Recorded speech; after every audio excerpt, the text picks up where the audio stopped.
하나님께서 왜 이스라엘 백성들을 끝장내시고야 마는지에 대한 구체적인 원인을 밝혀주고 있는 말씀을 저희가 읽었습니다. 힘 있는 권력자들이 약한 자들의 재물과 그들의 삶을 유린하고 강탈하였기 때문입니다. 하나님께서는 이스라엘 백성들을 통해서 하나님이 누구인지를 알려주는 제사장 나라를 삼으셨습니다. 하나님께서 이스라엘 백성들을 택하시고 그들을 당신의 백성을 삼으신 이유는 딱 한 가지입니다.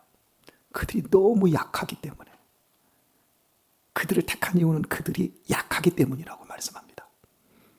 그리고 그 약한 자들을 통해서 하나님이 어떻게 그들을 먹이고 입히며 그 백성을 얼마나 사랑으로 보다듬으사 그들이 얼마나 좋은 사람, 좋은 국민으로 변하여 사는지를 주변의 나라, 세상 사람들에게 알려주시고 그들 역시도 흠모함으로 하나님께 돌아오게 하기 위한 것이었습니다. 그런데 이스라엘 백성들은 이 하나님의 엄청난 사랑을 이해하지 못했고 그렇게 살려고도 안 했고 열심히 종교 생활은 했지만 하나님의 마음을 담지 않았습니다. 도리어 주변 나라의 신, 바알이라든지 아세라라든지 그모스라든지 마르둑이라든지 주변 나라의 신을 이스라엘로 가져와서 하나님을 우상을 섬기듯이 하고 아니면 아예 하나님을 믿는 신앙을 저버리고 말았습니다. 그 핵심적인 뒤틀림의 원인은 욕망, 부와 쾌락이었습니다. 매일같이 예배드리고 하나님 눈치 보며 사는 게 싫었습니다. 다른 이방 족속이 섬기는 신들을 보면 욕망과 쾌락을 마음껏 누리고 사는데 하나님의 백성들은 경건해야 되고 비워야 되고 내려놓아야 되고 양보해야 되는 게 싫은 겁니다. 남들처럼 토요일날은 무조건 쉬고 주일날은 옛날부터 쉬었으니까 이제 금요일도 오전 근무만 하고 보편적 복지를 이루겠다라고 하는 전체주의, 사회주의로 지금 가고 있습니다. 그래서 눈치 볼 거 없습니다. 주말이 되면 가까운 일본, 동남아시아 마음껏 여행 갑니다. 그런데 우리들은 주일을 지켜야 됩니다. 주일도 하나님이 정해주신 공간 안에서 불러주신 사람들과 함께 주님의 몸을 이룬 사람들과 어울려서 꼭 주일에 묶여 있어야 합니다. 이게 싫거든요. 그러니까 얼마나 많은 사람들이 교회의 이름은 걸어놓고 눈치 안 봐도 되고 한 달에 한두 번 정도는 빠져도 아무런 이상도 없고 내가 빠졌는지 안 빠졌는지도 모르는 그런 큰 교회로 가더니 이제는 비대면이라고 해서 아예 교회를 나오지 않으면서도 나는 크리스찬입니다. 이렇게 말하는 사람들이 자꾸 늘어나고 있는 겁니다. 특별히 이게 젊은 사람들이 대부분 여기에 넘어가고 있는 겁니다. 기독교 신앙은 우리에게 이원론을 요구하지 않습니다. 교회에서만 거룩한 삶을 요구하지 않고 세상에서도 똑같은 삶을 요구합니다. 그러니까 어렵습니다. 근데 다른 이방 종교를 보세요. 거기 갈 때만 경건하면 돼요. 거기 갈 때만 목욕 재개하고 가서 뭔가를 바치고 그 종교 제의에 참여하고 오기만 하면 돼요. 그리고 나와서는 곧바로 술집에도 가고 참 속된 표현으로 색시집에도 가고 할 짓 못할 짓 다 합니다. 근데 우리는 그렇게 할 수가 없어요. 이게 우리로 하여금 자꾸 신앙적으로 무너지게 만드는 우리 내면에 있는 욕망과 쾌락을 지향하는 부분이라고 할 수 있겠습니다. 여기에 이스라엘 백성들이 다 넘어가 버렸어요. 그래서 그들이 할 수만 있다면 더 많은 돈을 벌기 위해서 악랄하게 주변의 나라보다 더 있는 자들이, 강한 자들이 없는 자들, 약한 자들 재물을 강탈을 합니다. 신 한 켤레로 사람을 사고 팔아버립니다. 강한 자들이 약한 자들을 억누릅니다. 그래서 더 많이 봅니다. 그리고 이제 결국에는 월삭이나 안식일 이거 언제 지나가냐, 이게 있어서 그날은 돈을 못 번다라고 할 정도로 그들이 하나님 앞에서도 오만방자해지고 저울을 속입니다. 돈을 더 버는 일이라고 한다면 할 짓 못할 짓 다 하는데 기준이라고 하는 것들까지도 다 버리게 되고 잿밀을 사람 먹을 수 없는 잿밀까지 팔아서 돈을 만드는 자들을 향해서 하나님께서 너희들이 이제 끝장났다. 내가 드디어 끝장을 보여주고 말겠다라고 말씀을 해 주시고 읽은 말씀 가운데서 7절부터 오늘 말씀을 좀 봅니다. 여호와께서 야곱의 영광을 가리켜 맹세하시되 내가 저희의 모든 소위를 영영 잊지 아니하리라 말씀합니다. 잊지 않겠다는 겁니다. 너희들이 욕망과 쾌락을 위해서 약자를 착취하고 거짓 처우를 가지고 더 많은 재물을 남겨 먹은 거 너희들 사람들은 다 속여 먹었어도 나는 절대 속지도 않고 있고 나는 절대 니네들 그거 너희들은 해먹고도 망각하지만 나는 절대 망각하지 않겠다. 하나님께서 말씀을 하시는데 맹세하시되 이렇게 말합니다. 여러분, 사람의 번망은 잘 빠져나갈 수 있습니다. 그런데 하나님의 맹세는 절대 피할 수가 없습니다. 정말 무서운 현실이지요. 이 세상이 부조리하고 정의롭지 못한 것 같지 않습니까? 그런데 하나님께서는 반드시 심은 대로 거두게 하시고 때가 되면 심판을 이루시고야 마십니다. 8절 말씀을 보면 이런 하나님께서 잊지 아니하시고 반드시 심판하시는 이 맹세로 말미암아 8절부터 보면 이로 인하여 땅이 떨지 않겠으며 그 가운데 모든 거민이 애통하지 않겠느냐. 온 땅이 하수에 넘침같이 솟아오르며 애국강같이 뛰놀다가 낮아지리라. 그러면 홍수난 것 같이 그리고 애굽의 나일강 같이 범람하고 막 물이 출렁이고 모든 게 다 흔들린다는 거죠. 땅이 떤다, 땅이 진동한다, 지진을 지금 의미를 하는 거죠. 그래서 하나님께서 끝장을 내시는 때가 오면 이런 사회적인 구조적인 현상들 속에 많은 떨림이 있어요. 정말 여러분 우리 시대를 한번 가만히 보세요. 사회적으로 얼마나 진동이 많은지. 예전에 미투 운동이라고 하는 미투 열풍이 지나가지 않습니까? 얼마나 그때 무시무시했습니까? 사회적인 내노라 하는 인사들이 우수수 떨어지는 걸 여러분 보았습니다. 경제가 요동하고 있습니다. 한 2주일 사이에 기름값이 얼마나 폭등하고 있는지 모릅니다. 인간 관계망들이 막 다 균열되고 있습니다. 막 가정들, 어떤 학교, 어디 구간에 이런 인간 관계망들이 굉장히 이렇게 금이 가서 어려움을 겪는 것들을 보게 되어집니다. 이 국가적인 부분에 있어서도 공공성에 대한 신뢰, 공정성, 시비, 이게 다 사회가 지금 흔들리고 있는 모습인 겁니다. 창조 질서가 신음하고 있습니다. 올해 농사가 잘 된 건 하나는 우리 농사꾼인 전종호 집사님께서 감 하나가 기가 막히게 잘 됐다고 그러더라고요. 대부분 농사들은 다 배렸는데 어제 감을 좀 따셨나 봐요. 그래서 새벽에 감을 주셨는데 제가 지금까지 봤던 감 중에 제일 큰 것 같아요. 하나님께서 우리 전종호 집사님 얼마나 이렇게 복을 주셨는지 이러면 감이 무슨 어지간한 그 아이 얼굴보다 더 큰 것 같아요. 깜짝 놀라서 8개가 이렇게 생겼는데 이건 잘 되었는지 몰라도 그 외의 것들은 정말 흉작이라고 할 수 있지 않습니까? 제가 이번에 싱가포르, 말레이시아를 갔는데 동남아시아입니다. 지금 동남아시아는 적도 지방에 있잖아요. 근데 제가 외국에 나갈 때마다 느끼는 게 이제 우리나라는 동남아 날씨나 우리나라 날씨나 별로 다르지 않습니다. 우리 엄장로님도 아마 느끼실 거예요. 베트남 그렇게 다니시면서. 그런데 미국 사람들이 이런 말을 합니다. 오존층은 파괴가 안 됐다. 그리고 지구온난화는 모두 거짓말이다. 제가 되게 뭐라 그랬습니다. 당신들은 논문을 믿냐? 당신들은 방송을 믿냐? 나는 논문도 믿지 않고 방송도 믿지 않는다. 왜냐하면 얼마든지 힘 있는 자들이 조작 가능할 수 있기 때문이다. 그런데 나는 내 경험을 믿는다. 내 어린 시절에 눈이 와도 무릎 위로 눈이 온 적이 없다. 그런데 나는 지지난 겨울에 강원도에 가서 1m 70짜리 눈이 쌓이는 걸 보았고 내 어린 시절에 그렇게 덥다 했어도 딱 삼복 더위 7월 말에서 8월 초에 34도 이게 한 열흘 정도 덥고 말았지 4월 달부터 10월 달까지 31도, 32도, 34도, 38도 올라가는 건 난 보지 못했다.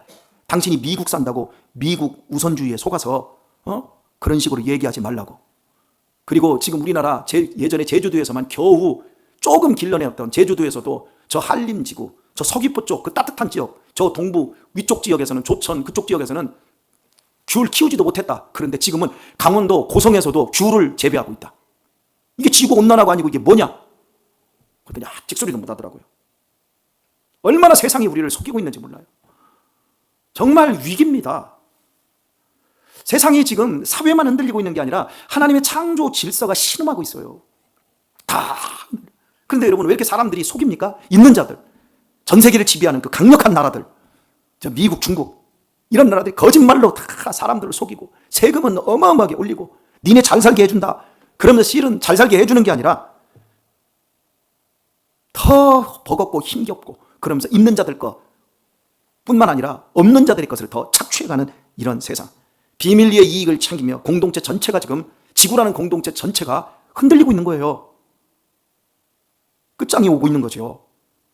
이게 여러분 요한계시록에서 7 인을 떼고 7 나팔을 불고 7 대접을 쏟을 때 이미 예언되어 있는 하나님의 말씀이거든요. 그런데 희한합니다. 80년대 90년대는 요한계시록에 대한 종말 우리 주님이 곧 오실 때가 되었다. 드디어 대환란이 시작되었다. 근데 지금은 이런 설교를 안 해요. 그때는 예수님 언제 오시나 이제나 저제나 눈물 머금고 내 주님 오시기만 기다립니다. 막 이러면서 늘 그렇게 주님의 재림을 기다리며 우리 막 조금이라도 정신 차리고 사십시다. 전도하십시다. 선교하십시다. 그랬는데 요즘은 전혀 그런 게 없어요. 여러분 안산에 가면 엄청나게 큰 교회가 있죠. 안산에 제일 큰 교회. 학교도 멋있게 짓고 그 목사님께서 은퇴하시기 전에 목사들이 골프 치러 다닌다고 이 정신 나간 것들, 이 정신 나간 놈들 한 번이라도 전도해야 되는데 이러셨던 분이 은퇴하자마자 골프장에서 살아요. 그러면서 한단 말이에요. 운동을 해야 돼. 현재 그걸 보면서 야, 세월 따라 모든 게 참 변하는구나. 저도 엄청 변할 것 같아요. 그렇게 깨어있던 분들이 다 영적으로 막 잠이 드는 거. 젊은 날 그렇게 열심히 하셨던 분들이 나이 먹으면서 쭉 쳐져가지고 여러분 체전밭에 뜨거운 물 확 부으면 그냥 확 모든 게 찌그러지잖아요. 그런 것처럼 우리의 신앙이 정신을 못 차리고 있는 이 시대, 오늘 이 말씀을 통해서 우리 자신들 다시 한번 확인하며 사랑하는 교회 여러분, 이 흔들리는 세상 속에서 안 흔들린다 안 흔들린다 나는 평안하다 평안하다 속지 마시고, 흔들리는 세상 속에서도 흔들리지 마시고, 요동하는 세상 속에서도 요동하지 마시고 믿음 안에서 여러분의 주어진 그 오롯한 생명의 길을 걸어가시기를 축원드립니다. 오늘 이 새벽에 여기 나오셨으니 너무 잘하셨습니다. 내일은 나오지 마시고 토요일이니까 나오시는 날은 나오시고 쉬시는 날은 쉬시되 우리 남은 생에 깨어서 요동하는 죄악이 범람하고 세상이 흔들리는 이 시대 속에서도 깨어서 멋지게 살기를 축복합니다. 좀 말씀을 더 보면 주 여호와께서 가라사대 그날에 내가 해로 대낮에 지게 하여 백주의 땅을 깜깜게 하며, 여러분 대낮인데도 해가 갑자기 져버린다는 거예요. 그리고 백주 밝은 날인데 깜깜게 한다는 거예요. 요즘 여러분 우리 세상을 가만히 보십시오. 여러분 사람들이 얼마나 깜깜하게 사는지 모릅니다. 얼마나 미련하게 사는지 모르고 꼭 한밤중에 아무것도 보이지 않는 데서 사는 것 같아요. 정치인들 보세요. 여러분 정치인들이라고 할 것까지 대통령들 보세요. 대통령 때 그럼 다 감옥에 가요. 그런데도 그 욕망, 왜 그러는지 모르지요? 저는 알 수 있을 것 같아요. 다 사람들이 깜깜합니다. 한치도 모르고 그렇게 지금 인생을 살아요. 10절을 보면 너희 절기를 내 통으로, 절기는 기쁨의 날입니다. 노래하는 날입니다. 즐거운 날입니다. 우리가 주일은 안식하는 날입니다. 할렐루야. 그런데 절기를 애통으로 너희 모든 노래를 애곡으로 변하며 모든 사람으로 굵은 배로 허리를 동이게 하며 모든 머리를 대머리 되게 하며. 왜 대머리 되게 한다? 여러분 여기 대머리 되게 한다는 건 이렇게 대머리 반짝이를 얘기하는 게 아니라 이스라엘 사회에서 이제 부모님이 죽으면 머리를 밀었습니다. 장례식 때 머리 미룬 걸 얘기하는, 사람 죽은 걸 얘기하는 거예요. 독자의 죽음을 인하여 애통하듯 하게 하며 그 결국으로 곤고한 날과 같게 하리라. 삶이 이렇게 초상집 같다는 거예요. 여러분 자식을 앞세우면 부모 가슴에 묻는다 그러잖아요. 그런데 독자예요. 하나밖에 없는 자식이에요. 그 자식이 죽었다고 생각해 봅시다. 왜 삽니까? 살 이유도 없고 너무 괴롭지 않겠습니까? 이런 고통의 삶. 그러니까 하나님의 백성인데 하나님의 백성에게 주어진 기쁨과 희락의 삶, 그 감사의 삶들은 없어지고 왜 사는지 허무하고 인생이 그냥 쓸쓸하고, 이게 이런 저주가 임한다는 거예요. 뭐 때문에? 자기 혼자만 잘 먹고 잘 살려고 하는 욕망과 쾌락에 물들어서 하나님의 제사장다운 삶을 살지 않았기 때문에. 우리 김윤정 집사님을 보면서 윤정이가 착하구나 이게 아니라 윤정이를 통해서 하나님이 살아계시구나. 어린 시절에도 하나님이 살아계셨지만 저 나이가 먹어서 이제 50대 넘었는데도 불구하고 여전히 하나님이 더 살아계신 것을 나는 분명히 저 사람의 50년의 삶을 통해서 난 느낄 수가 있어. 저 사람 속에서는 사랑이 있고 희락이 있고 화평이 있고 오래 참음이 있고 자비함이 있고 양선이 보이고 충성과 온유함과 오래 참음이 보여. 나는 저 사람과 함께 살고 싶어. 난 저 사람과 함께 밥 먹고 싶어. 난 저 사람과 함께 놀고 싶어. 저 사람이 예수님을 믿는 사람이기 때문에 나도 예수님 믿고 싶어.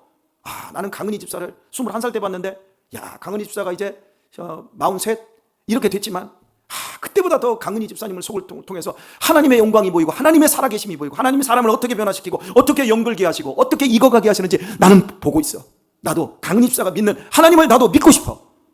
나 이진란 집사님을 어린 시절부터 봤지만 그 많은 세월을 보았지만 야, 그때부터 지금 늙어서 이제 80을 바라보는 저 연세에도 불구하고 예수님을 믿고 있는 저면서 더 부드러워지고 더 이해심이 많아지고 더 너그러워지고 더 넓어지고 더 따뜻해지는 저 모습을 보면서 나는 엄마 같은 걸 느껴. 나는 저분이 믿는 예수님을 나도 믿고 싶어. 여러분, 우리에게 예수님을 구주로 주신 목적은 바로 이것 하나 때문인 거예요. 아, 난 저 사람하고 있으면 왠지 힘들어. 난 저 사람하고 있으면 저 사람 예수님을 믿는다는데 왜 그렇게 고집이 세고 왜 그렇게 승질을 많이 부리고 왜 그렇게 얼굴에는 오만 가지 인상을 쓰고 있고 왜 그렇게 욕을 잘하고 왜 그렇게 싸움질을 하려고 하고 왜 그렇게 시비를 거는지 모르겠어. 아, 난 저 사람이 믿는 하나님 난 절대 안 믿고 싶어. 저 사람 봐라. 예수님 믿는다는데 자기밖에 모르네.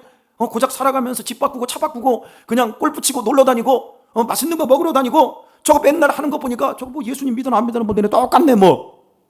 내가 뭐대로 뭐 믿을 필요가 뭐 있어. 오늘 우리 자신들에게 이 아모스서는 이렇게 지금 묻고 있는 거예요. 저 권혁절 목사 참 보니까 30여 년 달려왔다고 하는데 예전에는 어떻게 살았는지 몰라도 참 지금 하는 꼬라지를 보니까 저거 예전에도 참 더러웠겠다. 그럼 저 목에 때려쳐야죠. 야, 저 사람 참 훌륭해 보인다. 아유, 저 사람 괜찮아 보인다. 아, 저 사람 있으면 참 따뜻하고 저 사람 참 정의로운데 굉장히 사랑이 많은 것 같다. 여러분, 사랑만 마치 정의롭지 못하면 그건 사랑이 아닌 거예요. 용서는요, 정의가 시퍼렇게 있을 때 그때 실제 용서는 힘이 생기는 거예요. 하나도 정의롭지 않은데 아무나 다 용서해주고 그럼 그게 무슨 정의가 용서가 무슨 힘이 있겠습니까? 이해하세요? 신앙에 힘이 있으려면 잘 먹고 잘 살고 배부르고 등 따실 때 교회 나와서 10만 원짜리 감사원금 딱 내고 우아하게 신앙생활하는 게 그게 힘이 있는 게 아니라 정말 등 차갑고 인생은 절망 가운데 있고 저 밑에 처박혀 있고 고통 가운데 있고 막 슬픔과 이 아픔 속에 있는데도 불구하고 웃으면서 교회 와서 나는 드릴 게 없습니까? 하면서 1,000원짜리 하나 내면서도 막 즐겁게 믿음 생활 하는 거 그게 여러분 더 힘 있는 거라고요. 맞죠? 오늘 말씀 맺도록 하겠습니다. 경제심리학에서 연구를 하나 했는데 이렇게 두 그룹으로 나뉘었어요. 예를 들면 두 그룹으로 사람들을 나눠서 이쪽 그룹에다는 10만 원을 주고 이쪽 그룹에다는 돈을 하나도 안 줬어요. 그리고 이 10만 원을 준 그룹에다가는 이제 당신들이 10만 원을 가졌는데 이 사람들은 돈을 이쪽 그룹에는 하나도 안 줬으니까 당신들이 이 사람들에게 돈을 줄 수도 있고 안 줄 수도 있다. 그랬더니 여러분 어떤 일이 벌어졌을까요? 이쪽 사람들이 10만 원 가진 데에서 이쪽 사람들에게 돈을 좀 나눠서 줬을까요? 안 줬을까요? 방언하지 마시고 줬을까요? 안 줬을까요? 줬어요. 만 원도 주고 2만 원도 3만 원도 주고 했었는데 평균치를 2만 원을 주더랍니다. 그러니까 5분의 1을 나눠주더라는 거예요. 이게 평균치였어요. 그리고 나서 똑같은 그 대상들에게 2차 실험을 했어요. 이쪽 그룹에게 10만 원 그대로 줬어요. 그리고 이쪽 그룹에 대한 만 원을 줬어요. 그리고 이쪽 10만 원을 준 그룹한테는 이 사람들에게 당신들이 더 보태줄 수도 있고 그들의 것을 뺏을 수도 있습니다 하고 여기다 권력을 주었어요. 어떤 일이 벌어졌을까요? 이 사람들이 처음에 2만 원을 평균 줬다니까요. 그런데 이쪽 사람들에게 10만 원을 다시 주고 이쪽 사람들이 1만 원만 주고 뺏을 수도 있고 더 보태줄 수도 있어요. 어떤 일이 벌어졌을까요? 엄장로님이 뺏었다 했을 거랍니다. 거의 대부분이 만 원을 뺏었어요. 그 연구 결과는 이거였습니다. 없을 때는 이타심이 발동돼서 조금이라도 준다. 그런데 상대방이 조금이라도 있으면 뺏고 싶은 권력의 의지가 사람들 속에 있더라. 이걸 가지고 이제 경제 전체 전반에 얘기를 하는 거예요. 그 구조를 보는 거예요. 여러분, 있는 자들은 계속해서 있습니다. 더 많이 갔습니다. 사회에 기부하고 나눠주는 사람들은 서로 나눠 먹으면서 사는 사람들은 없는 사람들끼리지 있는 사람들이 준 경우가 드뭅니다. 여러분, 이게 인간 안에 있는 현실입니다. 이걸 여러분 독재자 게임이라고 해요. 인터넷에서 여러분이 검색을 해봐도 이 실험 결과가 나와요. 그래서 사람은 이 안에 독재자가 살고 있는 거예요. 지금 여러분들이 누군가를 잘 섬기고 있고 서로 나누고 있는 이유는요, 여러분이 남을 뺏을 만큼 안 가지고 있어서 그래요. 착해서 그런 게 아니라 여러분이 지금보다 훨씬 물질적으로 많고 훨씬 더 가졌으면 많이 도와주실 것 같지요. 저는 여러분을 믿습니다. 그렇게 될 것 같아요. 그러니 많이 하나님 주셨으면 좋겠어요. 그런데 그게 잘 안 된대요. 이게 현실이에요. 사랑하는 교회 여러분, 우리는 하나님이 불러주신 제사장으로 하나님의 덕을 선전하기 위해서 사는 사람들입니다. 세상이 흔들리고 있습니다. 하나님이 끝장을 내가고 있는 시대입니다. 세상이 어둡습니다. 우리 남은 시간 깨어서 이 시대 속에서 하나님의 생명의 복음을 전하는 사람들이 되시기를 소원합니다. 하나님이 절대 기억 잊지 않겠다. 그걸 우리의 죄악을 잊지 않겠다가 아니라 우리를 잊지 않고 그래서 아들을 우리를 대신하여 십자가에 못 박히게 하셨습니다. 나 같은 것을 구원하기 위해서. 내가 어떤 큰 존재인가를 깨달으며 여러분에게 주어진 현실의 삶 속에서 욕망과 쾌락이 여러분을 이기지 못하게 하십시오. 남은 시간을 늘 깨어서 하나님의 복음의 영광을 나타내는 그 사람으로 남은 시간 아름답게 빚어가실 수 있길 예수님의 이름으로 축원드립니다.